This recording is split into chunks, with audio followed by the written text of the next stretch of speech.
It's great to be here at Pullman Lanes. A lot of people are having fun here. This is going to be state champions versus wannabe state champions. This young lady here to my left, Madison, told us at City Council that we were going to go down, and we probably are.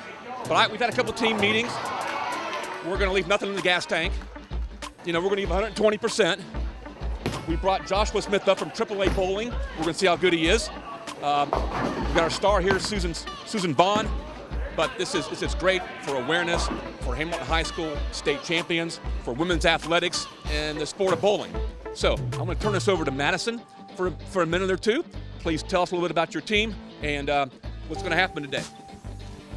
So we've been bowling together for about 4 years now, the seniors have. And it's kind of surreal that we won state and now we're here bowling City Council. Like, no one thought that was going to happen. So it's weird. But I did mean what I said. They are going down very hard and very fast. Oh.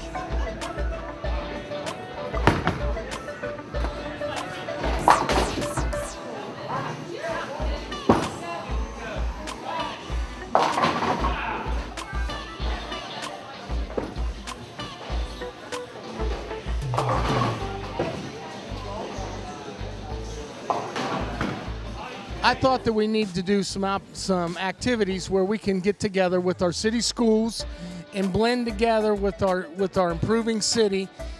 It's becoming a more desirable place to live, and I think it's important that we take these opportunities to celebrate these victories. Mayor Mueller came up with the bowling pin idea. It's going to be signed. I'm pretty sure it's going to stay with the girls. So we got a first and second. One for the winner, one for the second team place with the coaches, and then we tried to raise some money and hopefully bring some more awareness, and hopefully if people wanted to donate, maybe they could send a check or money order over to Hamilton Big Blue in support of our state championship bowling team.